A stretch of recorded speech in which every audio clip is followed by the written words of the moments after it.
రైతు రుణమాఫీ పేరుతో కాంగ్రెస్ ప్రభుత్వం ప్రజలను మోసం చేస్తుందని బీఆర్ఎస్ కార్యనిర్వాహక అధ్యక్షుడు కేటీఆర్ ఆరోపించారు. కేవలం 22.37 లక్షల మంది రైతులకు 17,934 కోట్లు మాత్రమే రుణమాఫీ చేశారని విమర్శించారు. రుణమాఫీ 40% మాత్రమే పూర్తి చేశారని చెప్పారు. రుణమాఫీలో అనేక కటింగ్లు పెట్టారు. 1.25 లక్ష కొర్రీలు ఆంక్షలు విధించారని విమర్శించారు. సీఎం అంటే కటింగ్ మాస్టర్ల తయారయ్యారని విమర్శించారు.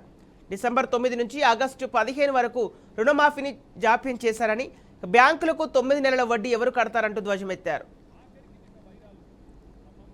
పోజులు కొట్టి ముఖ్యమంత్రి గారు మాట్లాడిన మాటలు అవుతున్నాయో మొత్తం కలిపి నిన్నటి వరకు జరిగిన రుణమాఫీ ఎంత అంటే కేవలం 17,934 కోట్ల రూపాయలు మాత్రమే. ఎంతమందికి అయింది రుణమాఫీ? 22,37,848 మంది రైతులకు మాత్రమే. మేమున్నప్పుడు రుణమాఫీ చేశాము, రైతు బంధు కూడా వేసాము. రుణమాఫీ చేసినాము, రైతు బంధు కూడా వేసినాం. మేము మొత్తంగా చేసింది చూస్తే 72,000 కోట్ల రైతు బంధు అకౌంట్లో డిపాజిట్ చేశాం.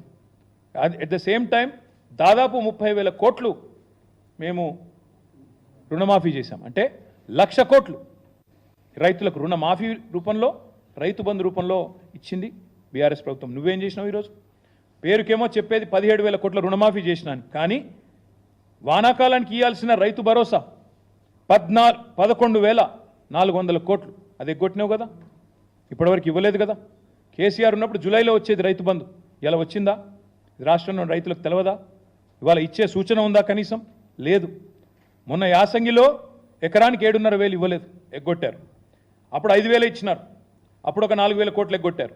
ఇప్పుడు మళ్ళీ రైతు భరోసా కింద ఓవరాల్గా ఇవ్వాల్సిన 15,000 కోట్లలో మీరు ఓవరాల్గా చూస్తే ఆ 15,000 ఇవ్వలేదు, ఇప్పుడు 17,000 ఇచ్చి పోజు కొడతా ఉన్నారు. అందుకే అంటున్నా, ఇది దగా, మోసం.